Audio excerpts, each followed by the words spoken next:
जय गुरु जी संगत जी। शुक्राना गुरु जी की। गुरु जी महाराज जी के श्री चरण कमल में कोटि कोटि प्रणाम करता हूँ। साथ ही गुरु जी महाराज जी की संगत को भी सादर नमस्कार करता हूँ। गुरु मंत्र का जप करता हूँ। ओम नमः शिवाय शिव जी सदा सहाय। ओम नमः शिवाय गुरु जी सदा सहाय। जय गुरु जी की संगत जी। गुरु जी महाराज जी के दरबार में बहुत ही पुराने संगत अंकल जो है अपना सत्संग सुनाने के लिए हाजिर हैं। तो आप सभी संगत लोग गुरु जी महाराज जी के दरबार में जय गुरु जी लिखकर हाजिर जो लोग आए संगत जी, और साथ ही सत्संग को हमारे गुरु परिवार में शेयर जरूर करें ताकि गुरु जी महाराज जी का आशीर्वाद हमारे पूरे संगत परिवार पर हमेशा बने रहे संगत जी। तो संगत जी अंकल जी का सत्संग। जय गुरु जी। मेरी 98 में मैरिज हुई। गुरु जी के पास गए। गुरु जी के पास जाने के बाद बहुत जल्दी प्रेगनेंसी हो गई। तो हम लोग गुरु जी के पास पहुंचे। उसके स्टोन्स थे, कानपुर मेडिकल कॉलेज से उसने एमबीबीएस की, पीजी की। तो हमारी सारी दुविधाएं परेशानियां सब गुरु जी से शुरू होती थी। इवन हमने अगर किसी से लड़ाई भी की तो वो गुरु जी के बता के की। मैंने बता दिया गुरु जी से लड़ाई करनी है। तो आप देखो गुरु जी की लीला। जब हम लोग गुरु जी के पास पहुंचे, वाइफ और हम अल्ट्रासाउंड लेके हमने बताया गुरु जी फर्स्ट प्रेगनेंसी है और इसके स्टोन्स हैं। डॉक्टर्स ने बोला है कि पहले स्टोन रिमूव हो जाएं तब प्रेगनेंसी कंटिन्यू करें।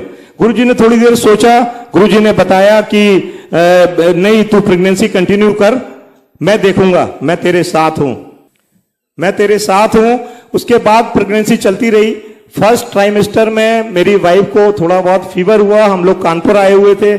हमने गुरुजी को फोन किया। गुरुजी बोले तू अपनी डॉक्टरी कर ले, लौट के मिलना 30 दिन के अंदर जब दिल्ली आ जाए। वैसे ही हुआ। उसको मलेरिया हो गया था, हमें दवाई देनी पड़ी। उसके रिटन इफेक्ट्स हैं मलेरिया के कि वो ड्रग मदर और बच्चे को दोनों को डेंजर करती है। लेकिन गुरुजी की मेहर देखिए, जब हम गुरुजी से मिले सब अच्छा था। और सेकेंड ट्राइमेस्टर में जो मेरी वाइफ को स्टोन्स थे किडनी में, जो जब वो एमबीबीएस कर रही थी, पीजी कर रही थी और डर से उसने ऑपरेट नहीं कराया था, वो गुरुजी की कृपा से वो सेकेंड ट्राइमेस्टर में स्टोन्स की वजह से उसको स्वेलिंग आ गई, फीवर हो गया। कल्पना करिए हम 2 लोग अकेले रहते हैं दिल्ली में। मेरी वीआईपी ड्यूटी है, बहुत टाइट शेड्यूल में रहता हूं। मेरी वाइफ गायनेकोलॉजिस्ट है, बहुत टफ पोजीशन में हम आ गए और हमको दिन भर टेस्ट कराते हुए शाम को हॉस्पिटल जाना पड़ा। और डॉक्टर्स दिनेश सुमन थे जो यूरोलॉजिस्ट, उन्होंने बड़ा डांटा कि तेरे को बताया था कि प्रेगनेंसी से पहले ये रिमूव कराने स्टोन, लेकिन तू माना नहीं। और उसके बाद सब करते करते 11 साढ़े 11 बज गए। हमें गुरुजी की एकदम अचानक याद आई। हमने डॉक्टर से बोला कि सर हम लोग कुछ सामान लेके घर से वापस आते हैं। बट हम अपने घर नहीं गए, हम गुरुजी के दरबार चले गए। उनकी कृपा थी, हम किसी समय गुरुजी के पास जा सकते थे। जब हम गुरुजी की जगह पहुंचे तो गुरुजी वहां नहीं थे। अगर आप लोग गए हो तो महरौली में जो जैन मंदिर है दादा बर्डी के सामने, गुरुजी उस दादा बर्डी में गए हुए थे। तो राजू जो ड्राइवर था गुरुजी का, उससे पता चला कि गुरुजी वहां किसी संगत के साथ गए हैं। मैं करीब 12:30 बजे उस सुनसान बीहड़ पहाड़ी में पहुंच गया अपनी वाइफ को लेके। अब देखिए मेरे साथ कोई नहीं, मेरे फादर डॉक्टर, मेरी मदर इन लॉ, नई मैरिज, फर्स्ट चाइल्ड, कितनी बुरी तरह मैं परेशान रहा हूंगा। जब मैं पहुंचा तो जैसे राइट साइड में गुरुजी का दरबार है, गुरुजी ऐसे मुड़ेर पे बैठे हुए थे पैंट शर्ट पहन के। तो उस अंधेरे में हमें दिखाई नहीं दिया। मेरी वाइफ ने बताया कि गुरुजी बैठे हैं। हम बहुत खुश हो गए। हमने कहा अब गुरुजी मिल गए, अब गुरुजी देखेंगे। हम लोग कार से उतरे, आगे आए। गुरुजी बोले डॉक्टर इतनी रात किस लिए आया तू? मैं कहा गुरुजी ये स्वीटी आई हुई है। कहती है यार ये तो पहचान में नहीं आ रही, इतनी मोटी हो गई। मैंने कहा प्रेगनेंसी है, इसे स्वेलिंग हो गई गुरुजी, स्टोन है। मैंने कहा आपको समझाया था कि स्टोन का ऑपरेशन कराने दो, आपने कह दिया नहीं मैं देखूंगा, और प्रेगनेंसी कंटिन्यू कर दी। गुरुजी हंसने लगे, कहते बैठ जाए यहाँ।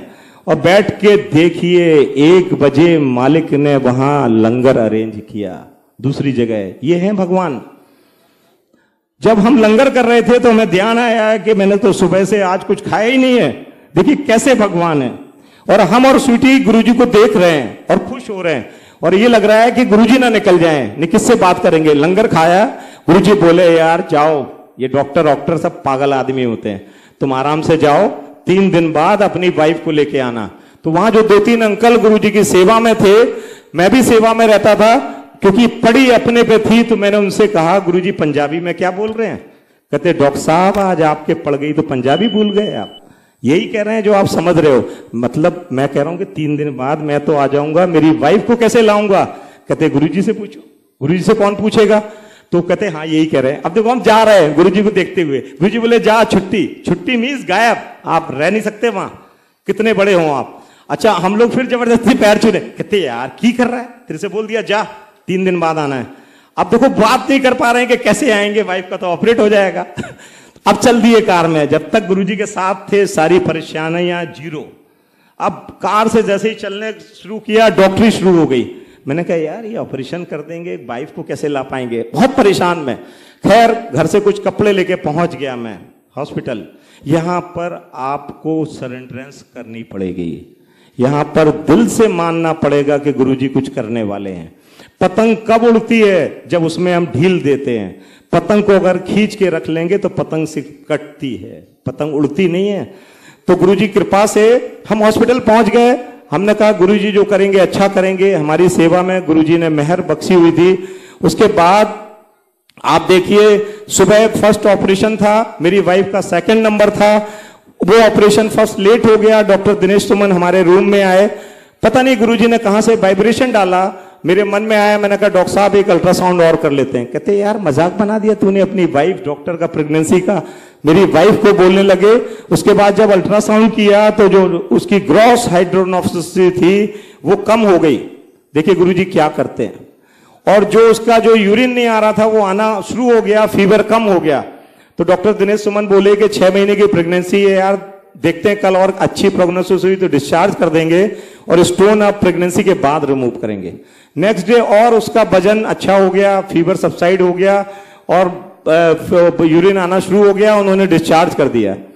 जब डिस्चार्ज कर दिया तो मैं भी इसी समय हम लोग घर पहुंचे और जैसे ही घर पहुंचे ताला खोला, गुरुजी की वाइब्रेशन, इंस्टेंट फ्रेग्रेंस पूरे घर में। मेरी वाइफ को याद आया गुरुजी ने बुलाया था आज। हम लोग फटाफट नहाए और नहा के गुरुजी के पास। और जैसे ही एम्पायर स्टेट में हम उतर रहे थे गुरुजी बोले दिखा यार तेरी वाइफ का कहां ऑपरेशन किया। मैंने कहा गुरुजी ऑपरेशन तो नहीं हुआ लेकिन हम दोनों वीआईपी ड्यूटी में, ये ठीक नहीं है। हम इतनी सेवा करते हैं दिल से, यहां हमारे साथ जो हो रहा है अच्छा नहीं हो रहा है। गुरुजी हंसने लगे, कहते जा आज से तेरा कोई स्टोन नहीं, कुछ नहीं, आराम से तेरी वाइफ अपनी duty last day of the pregnancy तक जाएगी और तू अपनी ड्यूटी करेगा। ये है भगवान। मेरी वाइफ जिसके 10 साल से स्टोन थे, उस डर से जब उसने सर्जरी नहीं कराई, आज तक आंटी ने, बिनू आंटी ने कहा था हम सबको आना था, लेकिन मेरे बड़े बेटे की काउंसलिंग की वजह से हम नहीं आ पाए। और गुरुजी कहते थे अगर फैमिली से एक आदमी भी आ पा रहा है तो मेरी कृपा पूरे परिवार पर है। तो गुरुजी मेहर बख्शे सबको। तो वो अगर आते और वो सत्संग शेयर करती तो आपको बड़ा मजा आता, क्योंकि जो सत्संग बन गया वो हमारी इमरजेंसी थी, वो हमारा दुख था जो आज सत्संग बन गया। आप देखिए कि गुरुजी की मेहर से मेरी वाइफ खड़ी हो गई। कहते बता कहां ऑपरेशन हुआ तेरा? कहती नहीं गुरुजी ऑपरेशन तो नहीं हुआ, लेकिन मैं गायनेकोलॉजिस्ट हूं, ऐसे छुट्टी नहीं मिलती गवर्नमेंट में। गुरुजी कहते जा तू लास्ट डे तक अपनी जाएगी हॉस्पिटल और ये डॉक्टर अपना काम करेगा, तेरे स्टोन गायब। एंड उसने एकदम पेन महसूस किया और उसके बाद उसे कोई प्रॉब्लम नहीं हुई। प्रेगनेंसी का टाइम आ गया। मेरा जो बड़ा बच्चा जो इंजीनियरिंग के लिए काउंसलिंग पे जा रहा है गुरुजी की मेहर से, वो 2030 जून, अभी 4-5 दिन पहले उसकी बर्थडे निकली है, 30 जून 2000 को उसकी डिलीवरी हुई। और उसके कुछ दिन पहले वाइफ के मन में आया कि गुरुजी से ब्लेसिंग लेके आते हैं। मैंने जो स्टोन नहीं निकल पाए थे सीजरियन की वजह से, मेरे को नहीं चाहती हूं मैं वो दर्द बर्दाश्त नहीं कर सकती। तो हमारा सारे जिम्मेदार भगवान गुरुजी थे और हमें सौभाग्य था उनसे बात करने का। तो मेरी वाइफ ने मेरे को पीछे बुलाया और बुला के बोला कि आप गुरुजी से बोलो कि मेरी सीजरियन ना हो, मेरा नॉर्मल डिलीवरी हो जाए। गुरुजी की नजर सब पे रहती थी। उन्होंने बुलाया, कहते भाई की कर रहा है? मैंने कहा स्वीटी मेरी वाइफ कह रही गुरुजी के मेरी नॉर्मल डिलीवरी हो और सीजरियन ना हो। कहते तू मेरे वकील है, आर यू माई एडवोकेट? मैं कहा नहीं। कहते खड़ा हो जा किनारे, बुला उसको। अब मेरी वाइफ आ रही है गुरुजी के पास। देखो गुरुजी से मिलना आसान थोड़ी नहीं था, करंट लगता था, करंट। अब गुरुजी के पास आई, कहते तू अपनी बात बता। तो मेरी वाइफ ने बताया कि गुरुजी मेरे को ऑपरेशन से बड़ा डर लगता है और मैं चाहती हूं मेरी नॉर्मल डिलीवरी हो। गुरुजी बोले ना, तेरी नॉर्मल डिलीवरी नहीं होगी, तेरा तो सीजरियन होगा। तू बर्दाश्त कर कि तुम सब डॉक्टर्स पेशेंट के साथ क्या करते हो, उस दर्द को महसूस करो। और गुरुजी बोले छुट्टी, जाओ, नॉर्मल डिलीवरी नहीं होगी। मेरी वाइफ हार्डली थोड़ी दूर गई, पलट गई एकदम, कहते गुरुजी मेरी तो शादी आपकी वजह से हुई है, मैंने आज तक इलीगल अबॉर्शन नहीं किया, कुछ भी इनएथिकल काम नहीं करती। जिगरा चाहिए गुरुजी के सामने बोलने का इतना। गुरुजी ने उसे पास बुलाया, कहते मैं यही देख रहा था तेरा, कहते तू आ, तेरी नॉर्मल डिलीवरी होगी और मुंडा होगा मेल चाइल्ड। बिलीव करना, 30 जून 2000 को डॉक्टर्स ने कंसेंट मांगी जो हमने नहीं दी, और उसके बाद 30 जून को हमारा बासु जो बेचारा इंजीनियरिंग के काउंसलिंग में जा रहा है, इंजीनियर की कॉलेज में सिलेक्शन लेने वाला है, आप देखिए उसकी नॉर्मल डिलीवरी हुई। ये है भगवान। यहां पर ऐसे ही मजाक नहीं चलता है कि कुछ भी कह दिया हो जाएगा कर देंगे। और आप देखिए, लेकिन वो जिगरा रखना पड़ेगा आपको, क्योंकि बहुत सारे मेरे दोस्त आए हुए थे, वो कंसेंट मांग रहे थे और उस कंसेंट को मैं दे नहीं रहा था। मेरा फर्स्ट बच्चा आया, क्योंकि हम दोनों डॉक्टर थे, गुरुजी के यहाँ बच्चे अलाउड नहीं थे, क्योंकि गुरुजी के टाइम में पिन ड्रॉप साइलेंस रहता था। तो बट बासु को गुरुजी ने ब्लेस किया हुआ था, तो वो आता था। उसको सौभाग्य मिला है गुरुजी की गोद में बैठने का, उसको सौभाग्य मिला है गुरुजी की जेब से टॉफियां निकालने का, उसको सौभाग्य मिला है गुरुजी के किस करने का। तो आप देखो कितने बार वो गुरुजी के पास कहीं से पहुंच जाता था और संगत लगी होती थी, हम परेशान होते थे। मैंने कहा इसके चक्कर में गुरुजी भगा देते थे। जो ज्यादा न्यूसेंस करता था उससे कहते थे 5 साल मत आना, 10 साल आने ही मत। मैंने कहा यार ये पत्ता साफ करा देगा अपना भी यहाँ ना। तो मैं गया, तो वो कहता है ऐसे गुरुजी के हाथ करके, कहता टॉफी दो गुरुजी। गुरुजी बोले यार रोज रोज टॉफी थोड़ी रहती है, आज तो कोई टॉफी वॉफी नहीं है। कहते यार टॉफी दो आप, टॉफी। गुरुजी ने ऐसे हाथ किया, बहुत सारी टॉफियां गुरुजी के हाथ में, और गुरुजी ने उसने दोनों जेबों में रखी, आगे रखी। ये है भगवान। आपको उनको साधना सीखना पड़ेगा, और जिस दिन आपको साधना आ जाएगा, वो कृपा उनकी जो है आपको मिलनी शुरू हो जाएगी, और उस कृपा को जो है आप महसूस कर पाएंगे कि कैसे गुरुजी कृपा कर रहे हैं।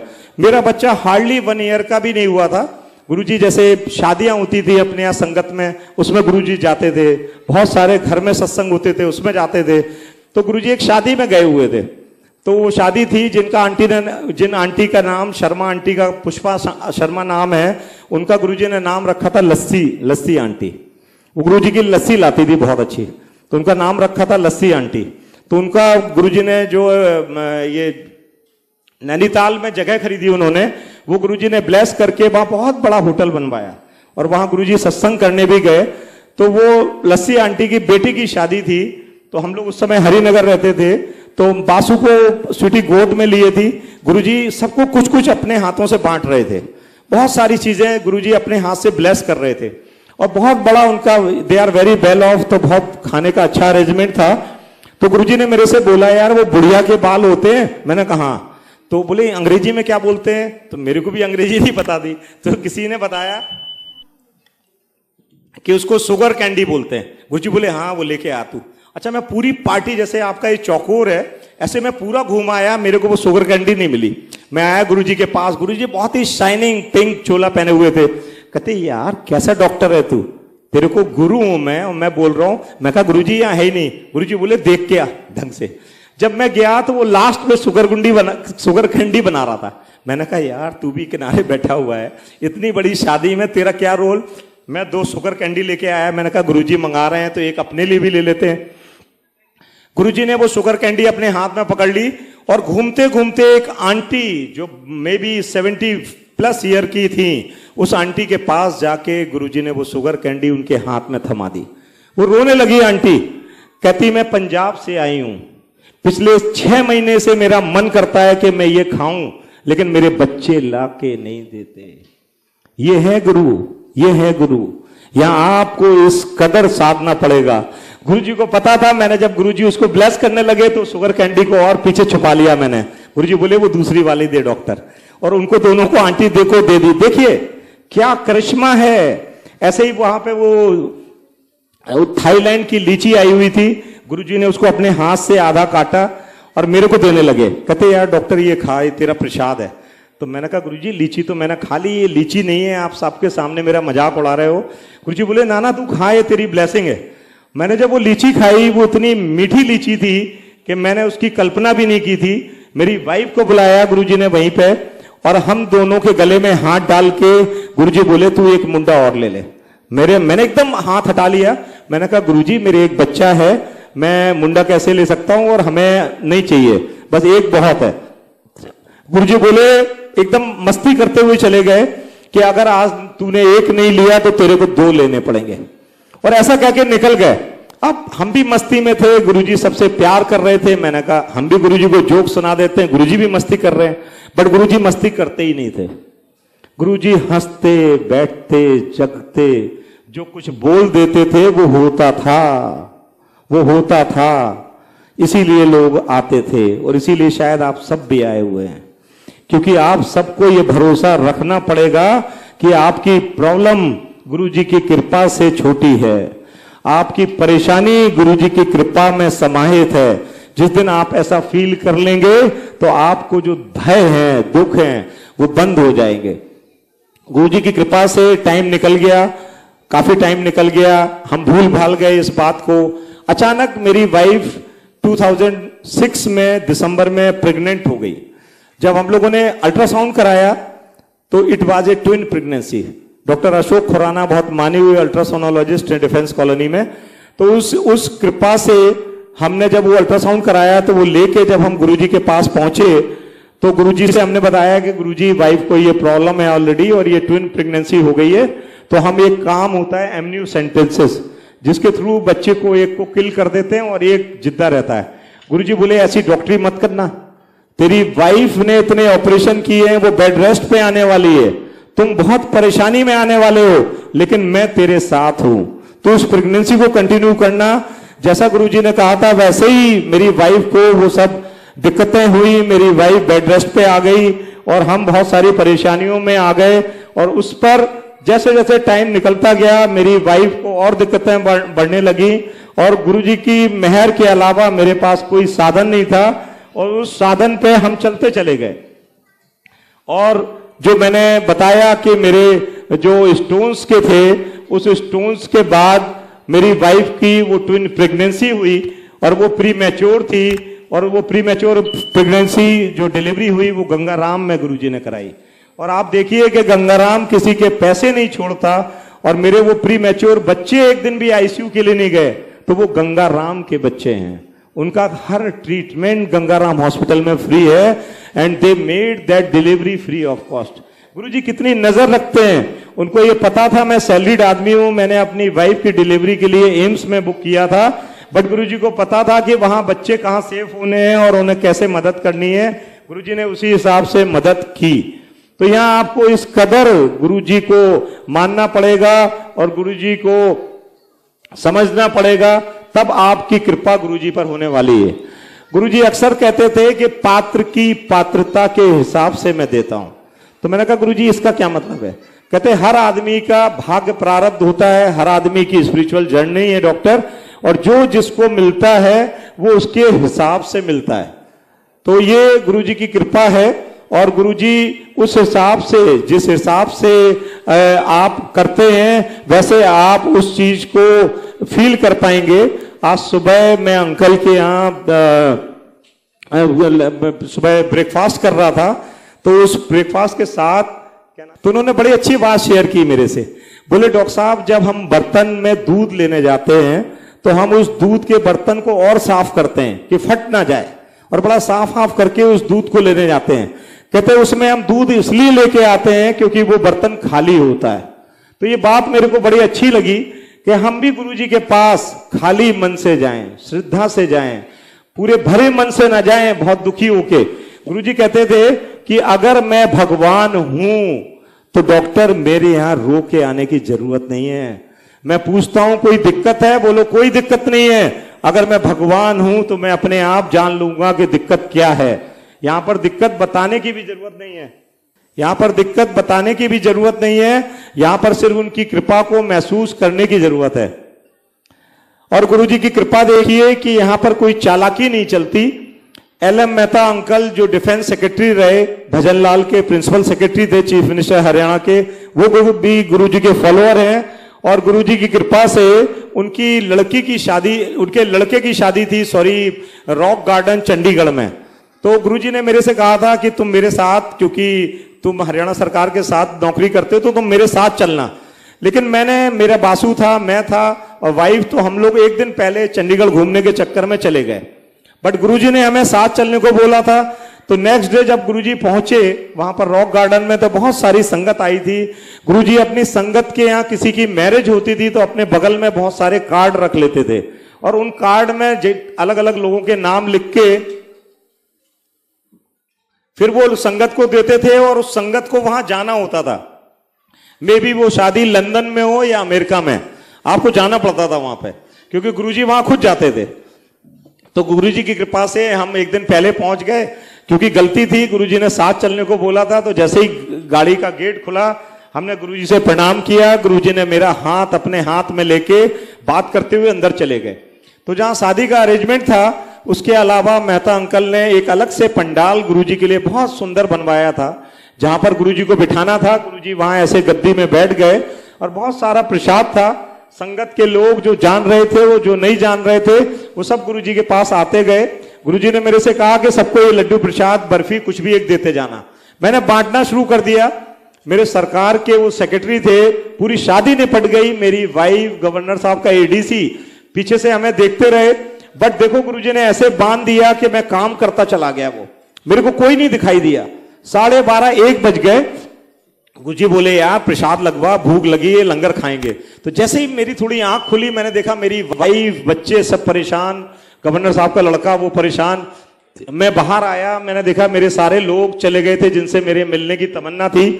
गुरुजी मेरे से बोले कि गुरु का काम कभी मना नहीं करते। तेरे को आज आने को बोला था, तू कल क्यों आ गया? तेरे से सेवा करा के मैंने माफ कर दिया। चल तू मेरे नाल बैठ, अब लंगर करेंगे। जैसे ही हमने लंगर करना शुरू किया, सामने संगत के काफी लोग बैठे हुए थे और उन लोगों ने मेरे को इशारा करके बुलाया। मैं जब वहां पहुंचा उनके पास, तो वो बोले यार डॉक्टर तू हरियाणा से है, यहाँ पे शराब अरेंज कर हमारे लिए, 12 बज गए, शराब नहीं मिल रही। तो मैंने कहा यार मैं तो वैसे ही चढ़ गया, मेरे बीवी बच्चे सब परेशान है, गुरुजी ने हमें सेवा में लगा दिया और मैं गुरुजी के पास आके बैठ गया। अब देखो मालिक की नजर, कहते हैं कि आप इतना करना शुरू कर दीजिए कि गुरुजी आप पर नजर डाल दें। बस आप इतनी सेवा कर दीजिए कि गुरुजी आपके बारे में सोचने लगे। आप इतना काम कर दीजिए कि गुरुजी मजबूर हो जाएं आपकी मदद आपकी तरफ देखने के लिए। बस यही है कलाकारी गुरुजी से जुड़ने की। जैसे ही मैं वहां से आया, गुरुजी बोले यार ये की कह रहे हैं ये लोग। मैंने कहा गुरुजी बताइए, 12:30 बज गए और ये कह रहे हैं शराब पिलाओ। ये कहते तू यहां बैठ जा, इत्थे बैठ जा, तू लंगर कर। थोड़ी देर में फिर उन्होंने बुलाना शुरू किया। गुरुजी बोले कि वो जो 2 जगह जग रखे उनकी टेबल पर, वो लेके आ। अच्छा मैं सब भूल गया था, मैं वो दोनों जग जल्दी से उठा के गुरुजी के पास आ गया। आप सुनिए सत्संग को कि जैसे ही मैं आया, गुरुजी ने एक उंगली एक जग में और दूसरी उंगली 2 जग में डाल के कहते जा रखा है जग वहां। जब मैं वो जग रख के तेज भागा, तो जैसे गुरुजी के पास बैठा, वो सब मेरे को पैर छूने लगे और कान पकड़ने लगे, कहते यार कमाल है तेरा। तो गुरुजी बोले जा जा पूछ के आप की कह रहे हैं ये। तो मैं कहा गुरुजी ये बदतमीजी करेंगे और मेरे को अच्छा नहीं लगेगा। कहते ना ना पूछ के आ। तो मैं जब वहां गया, कहते यार डॉक्टर ये शराब कहां से मंगाई तुमने? अब वहां से जब मैंने गुरुजी को देखा तो हंसने लगे। ये है गुरुजी, अपनी संगत को बेइज्जत नहीं होने देते, अपनी संगत को दुख में नहीं रहने देते थे, अपनी संगत को परेशान नहीं होने देते। बट आपको भी उन्हें स्नेह देना होगा, आपको भी उन्हें दिल से मानना होगा। उनको समझना पड़ेगा कि गुरुजी कुछ करने वाले हैं, कुछ कहने वाले हैं और गुरुजी की कृपा जो है वो आप पर होने वाली है। गुरुजी की कृपा से एक गुरुजी अक्सर, जब मेरी शादी नहीं हुई थी तो गुरुजी क्या करते थे कि कभी कभी किसी संगत को बुला लेते थे कि आज तुझे इंडिया गेट आइसक्रीम खाने जाना है, आज तेरे को ली मेरिडियन में कॉफी पिलाएंगे। तो मेरे को गुरुजी आइसक्रीम के लिए बुलाते थे। तो मैं उस समय एलएनजेपी हॉस्पिटल में था, मेरे पास जैन गाड़ी थी जिसमें गुरुजी को मेरे को बिठाने का सौभाग्य मिला और गुरुजी को बहुत सारे सत्संग में ले जाने का सौभाग्य मिला। तो गुरुजी के मैं वहां से लेके आया, गुरुजी इंडिया गेट आए और उस इंडिया गेट में गुरुजी ने आइसक्रीम खाई। तो मैं गाड़ी ड्राइव कर रहा था, गुरुजी बैठे थे आगे और 3 संगत के लोग पीछे। तो जब वो जाने लगे तो मेरे को बड़ा खराब लगा। मैंने कहा यार मैं हॉस्टल में रहता हूं, सब इतने रईस लोग बिजनेसमैन हैं और गुरुजी मेरे से पेमेंट के लिए बोल रहे हैं। तो मैंने सराफत से वो पैसे दे दिए। उस समय हार्डली वो 80 से 100 रुपए लगते थे गुरुजी की आइसक्रीम में, बस लेविश आइसक्रीम खाने के बाद। तो मैं बड़ा मायूस सा हुआ। गुरुजी को गाने सुनने का बड़ा शौक था, तो वो सीडी चेंज करते रहते थे, कहाँ क्या रखा है। अतायतुल्ला खान के पाकिस्तान से गुरुजी ने सीडी मंगवाई, एक कोरियर से, बहुत बड़ा उनको मजा आता था और बहुत तेज गाने सुनने का शौक था उन्हें उस वक्त। तो चलते रहे। फिर कुछ दिन में गुरुजी का फोन आया, कहते यार तू कितने है? मैंने कहा जी एलएनजेपी। कहते तेरे बगल में ही मंडी हाउस में हम लोग आए हैं, तू आजा। तो मेरे को लगा यार फिर पैसे दिलवाएंगे ये। मैं कहा नहीं गुरुजी कोई आइसक्रीम नहीं खानी, अभी मेरी ड्यूटी चल रही। कहते यार बगल में तू आजा। उसके बाद जैसे ही गुरुजी ने सबको आइसक्रीम खिलवाई, सबको भेज दिया गाड़ी में और हमसे बोले कि मैं तेरी गाड़ी में चलूंगा, तू छोड़ के आ मेरे को। तो मैंने देखा कि गुरुजी ने सबको फिर भेज दिया और मेरे से बोले कि पैसे दे दे तू। तो जैसे ही गुरुजी ने मेरे से कहा तो मैंने देखा गुरुजी कह रहे हैं कि तू तेरी सेवा है, तू पैसे दे दे। मैंने मायूसी में वो पैसे निकाले और दे दिए। लेकिन मेरे को लगा कि हॉस्टल में ये फार्मूला होता है, एक बार एक देगा, दूसरी बार दूसरा देगा, ये तो हर बार गुरुजी मेरे से दिलाते हैं। मैंने कहा अब मैं आइसक्रीम खाने ही नहीं आऊंगा गुरुजी के साथ। और गुरुजी की कृपा से थर्ड टाइम जब गुरुजी ने हमें बुलाया तो हमने गुरुजी को मना करने की कोशिश की, बट गुरुजी ने मेरे को बुलाया तो मेरी गाड़ी से ही सारे लोग गए। और जैसे ही गुरुजी ने उन सबको छुट्टी दी तो मेरे को लगा आज भी पैसे मेरे को देने पड़ेंगे। तो गुरुजी बहुत ही डैशिंग नाइट सूट पहने हुए थे और बहुत ही डैशिंग फ्लोरेसेंट कलर की शर्ट। तो मैंने कहा गुरुजी आज तो पैसे आपको देने, आपने सबको भेज दिया गाड़ी में, मैं तो दूंगा नहीं। तो जो आइसक्रीम वाला था मैंने उससे बोला ये मेरे लोकल गार्जियन है, तो उनसे पैसे ले ले। तो गुरुजी बोले यार तू की कर रहा है, मेरे पजामे में जेब नहीं। ऐसे गुरुजी बच्चे की तरह करने लगे। कहते यार तू देख ले यार मेरे जेब नहीं है, क्या कर रहा डॉक्टर तू 200 रुपए ले लेना घर जाके। मैंने कहा कोई 200 नहीं लेने। 2 बार पैसे दिलवा दिए और इस बार भी मैंने कहा मैं नहीं देता। इस बार मैंने कहा मैं हॉस्टल में हूं, शादी हुई नहीं है और आप हमारे को हर बार कह देते हो पैसे देने नहीं। बहुत एकदम जैसे चाइल्डिश बिहेवियर में गुरुजी करें, अच्छा तू देख मेरे जेब है, मेरे पास पैसे हैं, मेरी जेब में पैसे है। मैं कहा गुरुजी मैंने नहीं लेना देना। और मैंने आइसक्रीम वाले से बोला कि भाई इनसे पैसे ले लेना, मेरे लोकल गार्जियन है। गुरुजी एकदम सीरियस हो गए। गुरुजी ने ऐसे हाथ किया, एक 100 रुपीज का नोट हवा से उनके हाथ में, और पूरी जगह पे फ्रेग्रेंस फैल गई और मैं बहुत बहुत स्ट्रेस में आ गया। और गुरुजी ने मेरे से पेन इशारे से मांगा, उस पर ब्लेसिंग ऑलवेज करके लिख के गुरुजी ने वो नोट उस आइसक्रीम वाले को दे दिया। तो जब उसको मेरे हाथ से दिलवाया तो मैंने कहा गुरुजी सॉरी, मैंने आज आपसे मजाक ज्यादा कर दिया। कहते नहीं ये तेरी सेवा थी, ये तेरी सेवा थी, मेरे को आज इसको ब्लेस करना था। तो वो उनकी सारी चीजें डिसाइडेड हैं, यहां पे कोई चीजें ऐसे नहीं हुई हैं। इवन आप सब अगर यहां बैठे हैं तो उनकी मर्जी से बैठे हैं। एंड शुक्राना करिए उनका कि आपने इतने अच्छी एम्बियंस ली। आप शुक्राना करिए उनका कि आपने इतनी अच्छी चाय प्रसाद और लंगर प्रसाद खा रहे हैं। और आप शुक्राना करिए उनकी हर चीज का, हर उनकी मौज का, हर उनकी अपनी ब्लेसिंग का। और उसके बाद उस कृपा को बहते हुए देखिए कि वो कैसे कृपा करने वाले हैं और कैसे वो कृपा अपनी बहाने वाले हैं। अच्छा, गुरुजी को मैंने बताया था कि वो जो अर्थराइटिस का जब गुरुजी ने भोग लिया तो गुरुजी बड़े थोड़े से थके हुए से रहते थे और बहुत कमजोरी से। तो मेरे से अक्सर कहते थे यार डॉक्टर कोई टॉनिक वॉनिक लिख मेरे लिए, मेरी इतनी तबीयत खराब रहती है वो। तो उसी बीच में एक वहां का बेचारा एक वेजिटेबल वाला था, वो लौकी बेचता था। तो वो क्या करता था, सुबह गुरुजी के पास आता था, अपनी डलिया गुरुजी के बाहर रख के और चला जाता था। और उसकी धीमे धीमे उस लौकी बेचने में बरकत हो गई। तो वो 2 लौकी लेके अपनी एक जो टॉवेल होती है गमछा, उसमें वो बांध के शाम को गुरुजी के पास आ गया। तो किसी अंकल से मिला वो, तो उन्होंने बोला भाई वो खड़े हुए हैं गुरुजी के डॉक्टर, उनसे बात कर लो। तो वो मेरे पास आया और उसने टॉवेल खोली तो उसमें लौकी थी। तो मैं भी बड़ा सख्ते में आ गया। मैंने कहा यार ये किस लिए लाया तू? कहता है ये गुरुजी को गिफ्ट करने आया हूं। मैंने कहा यार कमाल का आदमी है तू भी, मन में सोचा। मैंने कहा तू लौकी लेके आ गया? अच्छा, मेरा दिमाग चल गया। मैंने कहा जब ये लौकी लेके आया है तो गुरुजी इस समय कमजोरी महसूस कर रहे हैं, तो गुरुजी से कहेंगे रोज सुबह लौकी का जूस पीना है। तो मैंने उससे पूछा कि तू रोज सुबह दे जाएगा 2 लौकी? कहता साहब मैं तो डलिया दे जाऊंगा।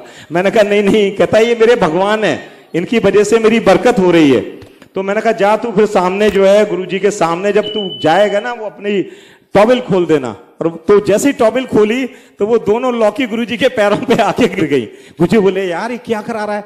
मैं कहा गुरुजी ये लौकी बेचने जाता है और ये रोज आपका नाम लेके जाता है, तो इसकी बहुत सेल बढ़ गई है, तो ये आपके लिए लाया है प्रसाद स्वरूप। तो मैंने कहा गुरुजी आजकल आपकी तबीयत भी खराब है, तो आप धीमे धीमे रोज लौकी का जूस पिएंगे तो आपकी तबीयत बढ़िया हो जाएगी। तो गुरुजी ने उससे पूछा तू रोज ले आएगा लौकी? कहता हाँ साहब मैं तो यहीं से निकलता हूँ, रोज लौकी दे जाऊंगा अच्छी। अब गुरुजी कभी नाक पकड़ के कभी उल्टी करके रोज वो लौकी का जूस पिए और मेरे से कहे यार डॉक्टर तूने किस परेशानी में डाल दिया। अच्छा मेरे को लग रहा था कि वो गरीब आदमी की सेवा लग रही है, तो मैंने कहा गुरुजी कोई बात नहीं। और गुरुजी लिटरली बच्चे की तरह नाक बंद करके वो लौकी का जूस और कभी मेरे को 2-4 शब्द पहन बोल के वो जूस पीने लगे। अब धीमे धीमे गुरुजी ने बरकत की, परीक्षा लेते हैं गुरुजी सबकी। वो कुछ दिन में एक रूमाल में पैसे लाया और ऐसे मेरे को देने लगा। मैं कहा यार यहाँ भगा देंगे, यहाँ कोई ये पैसे ऐसे का मामला नहीं होता। कहता है डॉक्टर साहब अब मैंने ना आड़त खोल ली है और जो मेरे पैसे बचते हैं उसका 10% मैं गुरुजी के नाम से रख लेता हूं। तो मैंने कहा जा भाई तू, जब लौकी तू गुरुजी के सामने रख सकता है तो पैसे भी रख दे। तो उसने गुरुजी के सामने वो पैसे दिखाए। गुरुजी बोले बंद कर बंद कर। गुरुजी बोले अच्छा तू ये पैसे ना रोज लेके आया कर। कहता कि नहीं मेरी दिल से सेवा है, बड़ा मायूस हो गया। तो गुरुजी बोले ठीक है तू डेली ये लाया कर पैसे और डॉक्टर से तू पूछ लेना, मैं बताऊंगा दसूंगा कि किस दिन तेरी सेवा है। तो वो संगत में आता था जैसे आप सब आए हैं और ऐसे धीमे से दिखा देता था रूमाल। तो कई बार मैं गुरुजी को बोल देता, मैंने कहा गुरुजी वो आया है वेजिटेबल शॉपकीपर और वो जो पैसे, कहते हाँ उससे बोल दे रख ले।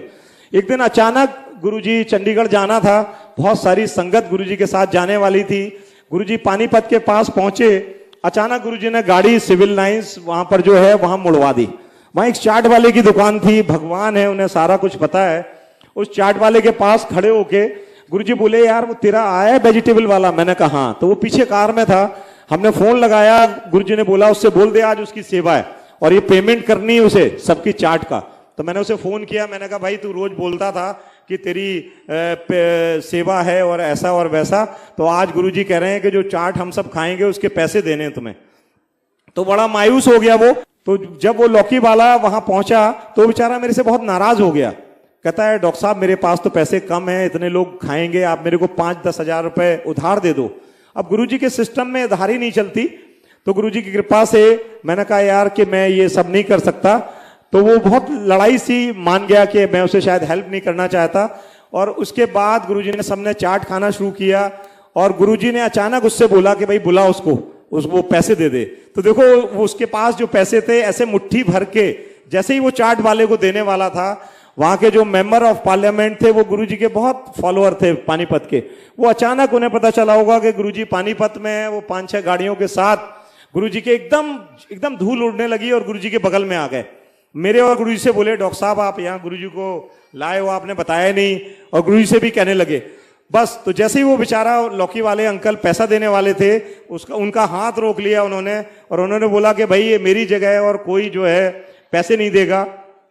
और गुरुजी ने कैसे उसको जो ये थी कि हमारी बेइज्जती हो जाएगी, आज पैसे नहीं दे पाऊंगा मैं, गुरुजी ने उसकी सेवा भी चेक कर ली और उसके बाद गुरुजी ने कैसे उसको जो है ब्लेस किया। ये उनकी कितनी बड़ी कृपा है। आप लोग जैसे आज यहाँ सत्संग है, वैसे गुरुजी कृपा से एक AB माथुर वो गुरुजी के फॉलोअर थे, पंडारा रोड में उनके यहाँ सत्संग होता था महीने में कभी या साल में। तो गुरुजी कृपा से जैसे ये अंकल आंटी कई लोग सेवा कर रहे हैं, तो वहां पर भी गुरुजी कृपा से कुछ सेवा करने आए थे। तो मैंने देखा 2-3 अंकल खड़े होकर बात कर रहे थे। शीतल माथुर एक वहां सरिता बिहार से आते थे। तो वो अंकल को मैंने अचानक कहा कि अंकल आप खड़े कैसे हो, आप यहाँ पे सेवा करिए और जो है सामने जाके सेवा करिए। तो वो बेचारे बहुत डर गए और गुरुजी का आदेश समझ के वो एकदम सेवा करने लगे। और जब वो सेवा करने लगे तो उनको बड़ा वो लगा कि क्या बात है। थोड़ी देर में फिर आया उनके पास, जैसा वो बताते हैं, क्योंकि मेरे को तो वो ध्यान नहीं है। तो गुरुजी कृपा से मैंने उनसे कहा कि आप पानी ज्यादा पिया करो। तो वो बोले कि डॉक्टर साहब मैं कुछ बोलने वाले थे, मैंने कहा जितना बोल दिया उतना सुन लो। वो बेचारे बहुत सख्ते में आ गए, क्योंकि वो उस दिन किडनी वाले डॉक्टर को दिखा के लाए थे कि उनकी किडनी काम नहीं कर रही थी। तो वो बड़े मायूस हो गए। वो सेवा करते रहे और जब वो वहां पे सेवा खत्म हुई तो उन्होंने मेरे से कहा, डॉक्टर साहब आपने मेरे से बोला कि पानी ज्यादा पिया करो, मेरे डॉक्टर ने तो मेरे को बोला है पानी कम पीना है, और आज ही हम दिखा के आए हैं और बात नहीं कर पाए हैं। तो मैंने कहा सॉरी, मैंने कुछ ऐसा बोला है लेकिन मेरे को ध्यान नहीं।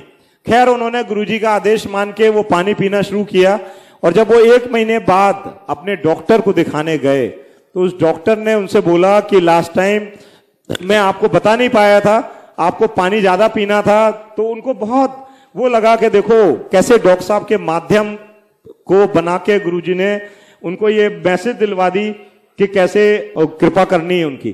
तो यहां पर किससे किसका आंसर मिलने वाला है ये आप नहीं समझ सकते, ये उनकी लीलाएं हैं। वो कैसे सडन करेंगे, कोई बहुत प्री डिसाइडेड काम नहीं होगा और वो उसको करेगा। गुरुजी की कृपा से एक बार ऐसे ही संगत खत्म हो गई थी और गुरुजी ने जो है अचानक मेरे से बोला कि यार गाड़ी अपने बेडरूम में ले गए, और गुरुजी ने एकदम शर्ट एकदम पेशेंट की तरह उतार दी। मेरे से बोले कि मेरे ना कई बार डॉक्टर राइट साइड में पेन होने लगता है बैक में। तो मैंने जब उन्हें पैल्पेट किया तो बहुत एकदम सॉफ्ट एब्डोमेन था, सारे ऑर्गन उनके बिल्कुल अप टू द मार्क थे, बट गुरुजी बोलने लगे पीछे जाता है दर्द, तो ये किडनी स्टोन में होता है। तो बोले मेरा अल्ट्रासाउंड करा तू। और जैसे ही बैठे गुरुजी तो गुरुजी कहने लगे कि मेरे जब मैं चलता हूं तो लाल पीला दिखाई देता है, तो ये डायबिटीज में होता है। तो बोले एक मेरा ब्लड शुगर भी चेक करा। मैंने अपनी जैन गाड़ी लगाई और गुरुजी की कृपा से जब मैं आगे आया तो गुरुजी मेरी गाड़ी में बैठे और एक अंकल को और बिठाया गुरुजी ने, और हम लोग चल दिए। तो जब मैं एम्स के आगे पहुंचा तो मैंने देखा कि एम्स में गुरुजी का अल्ट्रासाउंड कराते हैं, बट पता नहीं कैसे मेरा मन चेंज हो गया और मैं उन्हें आर्मी हॉस्पिटल ले गया। गुरुजी शर्ट पैंट में और बहुत तेज चलते थे। गुरुजी जब चलते थे तो उनके पैरों में मिट्टी नहीं लगती थी। तो गुरुजी और हम चलते रहे। वो दूसरे अंकल वहां पे उनको डॉक्टर को बुलाने गए, और वो जब आए तो उनको अल्ट्रासाउंड रूम में वो ब्रिगेडियर ले गया, और वो बड़ा नाराज हो गया कि ये अच्छे भले चल रहे हैं और आप बता रहे हो इनको डॉक्टर साहब आप। तो मैंने कहा ये मेरे गुरुजी हैं और गुरुजी कह रहे हैं कि मेरे दर्द होता है इसलिए इनका अल्ट्रासाउंड कराना है। खैर वो डॉक्टर साहब को मैंने रिक्वेस्ट की, वो अल्ट्रासाउंड रूम ले गए और उन्होंने अल्ट्रासाउंड जब करना शुरू किया तो जैसे जैसे वो अल्ट्रासाउंड करते चले गए गुरुजी उनकी आंख खोलते गए और वो बोलने लगे मेरे से कि इनका तो एब्डोमेन और सारे ऑर्गन्स बहुत सॉफ्ट हैं, तो इन्हें तो प्रॉब्लम हो ही नहीं सकती। और अचानक जैसे ही वो प्रोब पीछे ले गए तो गुरुजी की कृपा से उन्होंने प्रोब रख दी, और गुरुजी के इस बीच में अम्लाइकस से अमृत निकल रहा था, जो गुरुजी ने हमें और जो अंकल थे उनको बोला कि अपने माथे पे लगाओ। और जैसे ही हमने वो माथे पे लगाया वो रूम में बहुत फ्रेग्रेंस आ गई, और वो डॉक्टर ने प्रोब रख दी अपनी, और वो अंकल बोले कि तो एब्डोमेन में कोई प्रॉब्लम हो ही नहीं सकती। तो गुरुजी पैर डाल के बैठ गए। गुरुजी बोले कि मैं अपना अल्ट्रासाउंड करने नहीं आया, मैं तेरा सीटी स्कैन करने आया हूं। कहते तेरी वाइफ तेरा सुनती नहीं है, तेरे बच्चे नहीं सुनते, मैं सारों को ब्लेस करने आया हूं। ऐसे हैं गुरुजी। उसके बाद जैसे ही वो कॉरिडोर में चल रहे थे तो वो ब्लड शुगर वाले को बुलाया गया। गुरुजी को उसने प्रिक की, वो ब्लड शुगर की ले गया, और उसके बाद गुरुजी की कृपा से जब वो लौट के आया तो वो ब्लड शुगर 28 मिलीग्राम% था, जो कि एग्जिस्ट ही नहीं करता। और उसके बाद जब गुरुजी को वो दोबारा प्रिक करके ले गया तो वो 26 मिलीग्राम% था। तो गुरुजी ने जैसे ही वो आया, वो बहुत अच्छा लैब टेक्नीशियन था, तो उसने बोला कि मैंने दोनों बार अच्छे से किया। गुरुजी ने उसे सीने से लगा लिया और गुरुजी ने बोला कि भाई मैं तेरे को ब्लेस करने आया हूं, तेरे 2 बच्चे हैं, एक तेरा बता डॉक्टर बनाते हैं, एक इंजीनियर। और 7 जुलाई को जो आज दिन है, ये करीब जून की बात थी तो वो बहुत गरीब था, बड़ा मायूस हो गया। उसको कहीं से पुरानी सैलरी मिल गई और उसने जैसा गुरुजी ने कहा था कार लेके वो गुरुजी के पास मिलने आया, और उसके बाद जो है गुरुजी की कृपा से वो गुरुजी ने एक लड़का उनका डॉक्टर और एक इंजीनियर बनाया, और बहुत सारी चेन ऑफ लैब्स उनकी जो है गुरुजी ने वहां दिल्ली में खुलवाई अपनी मेहर से। जय गुरु जी। प्लीज मैं सत्संग को एंड कर रहा हूं कि गुरु जी कृपा से जो चीजें हैं वो आप उन चीजों का लाभ लीजिए, और गुरु जी की जो मेहर है, कृपा है, उसको बरसने दीजिए, और गुरु जी आप सब पर मेहर करें और ऐसे आप सब लोग कलेक्ट हो पाए। तो thank you Guru ji. Bless each and every person of the sangat, और गुरु जी की कृपा रहे, मेहर रहे। जय गुरु जी।